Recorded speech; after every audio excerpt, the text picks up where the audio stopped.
Good evening, everyone, and welcome to the TV6 Digital Desk live stream. My name is Molly Birch, and I'll be taking you through a recap of today's headlines. This stream runs every night starting at 8 to 7 Central Time from Sunday to Thursday.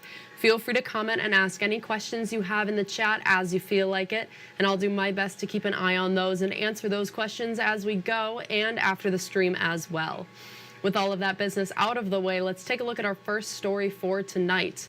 In continuing coverage, a Republic Township couple accused of animal abandonment and cruelty entered a plea agreement today.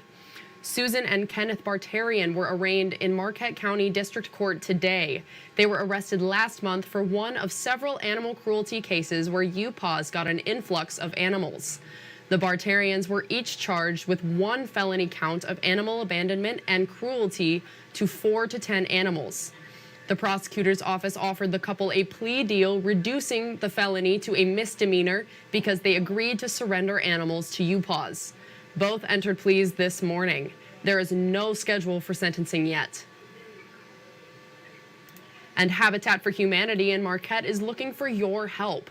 Habitat for Humanity is looking for aluminum can donations and Totex receipts. Cans and other recycled metals help keep excess trash out of our landfills, and Totex will donate a percentage of the total on your donated receipt. Marquette County Restore Director says every donation helps the store reach its goals. By your donations, by volunteering, and a simple donation of some aluminum cans or your Totex receipts goes a long way for us to be able to maintain that mission statement in Marquette County. Cans, receipts, and other goods can be dropped off at the Restore in Harvey. And a Marquette County cleaning business is making it easier to get organized in the new year. Clean and Cozy Cleaning and Maintenance LLC is an accredited cleaning business available to the entire UP. They offer deep cleaning, maintenance cleans, organizing vacation rental cleans, and move-in/move out cleans. They also offer recovery cleans for hard-to-navigate houses that are full of clutter. Clean and Cozy owner says they want to help their clients no matter the size of the mess. Have someone get all the nooks and crannies, cracks and crevices, and things that sometimes us as people living in our own homes, we don't think of, oh, we should clean on the tops of our cabinets. That could be causing a lot of dust. To contact Clean and Cozy or learn more, go to uppermichigansource.com or the TV6 and Fox UP mobile news app. And today is National Law Enforcement Appreciation Day. Those who have sworn to protect us say they are grateful for the positive community support in the UP.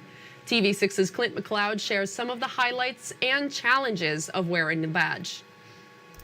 Becoming a police officer involves putting yourself in harm's way, seeing people on their worst days, and making sacrifices for strangers. Marquette City Police Chief Ryan Grimm says many of these challenges aren't seen by the public. We just came out of the holiday season there, and there's a lot of sacrifices that our officers, they make every single day to come in here and make sure everybody's safe so they can enjoy their family time, and a lot of times they miss that family time. Grimm says he has worked in Marquette County law enforcement for his entire career. I grew up in this area, again, serving the community that I grew up in and I currently live in with my family. It's a big deal for me to make sure that we remain as safe as possible. Marquette County Sheriff Greg Zybert says the area that we live in presents unique challenges for law enforcement. We have, a large area, and there's not a lot of us out there. Despite that, when Zybert first ran for sheriff, a voter reminded him of how important his job is.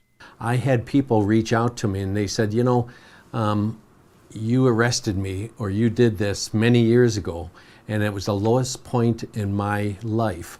But I'm now married, I have kids, and I have a job, and you helped me. You made a difference.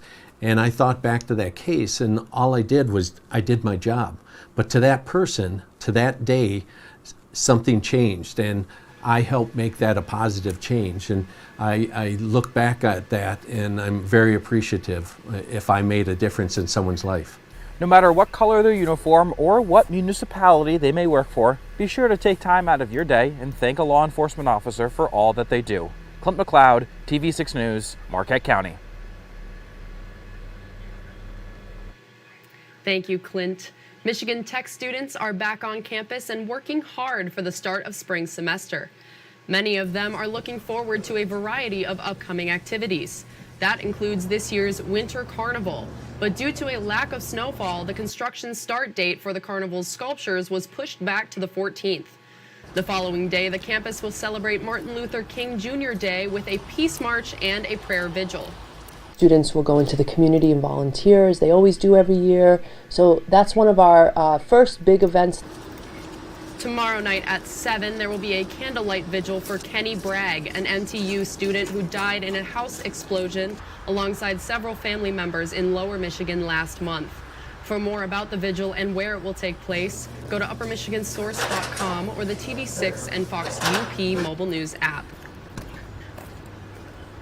And the St. Paul Lutheran Church in Ford River Township is closing at the end of this month because of a shrinking congregation.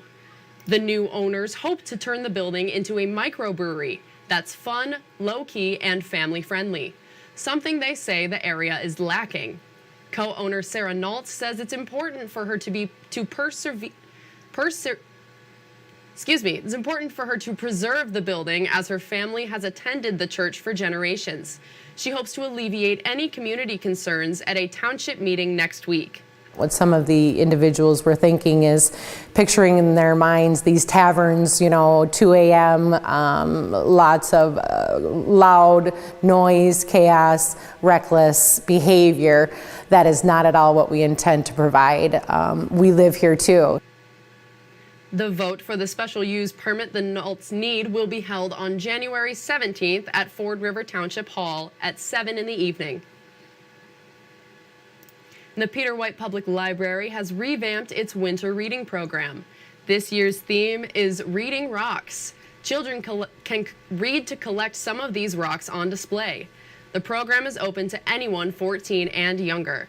The winter reading program started at the end of COVID, and the library has heard positive feedback from parents.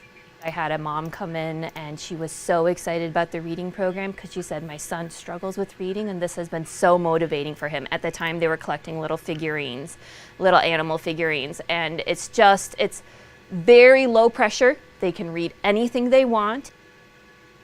The program sign-up opens on Saturday and runs through February 29th. It's free to enroll.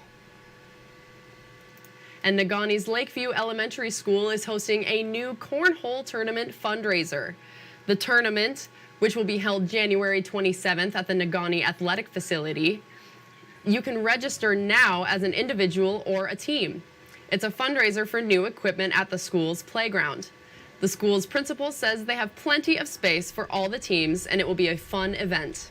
We have a lot of room in that facility, so we really are trying to keep it pretty open as possible at this point.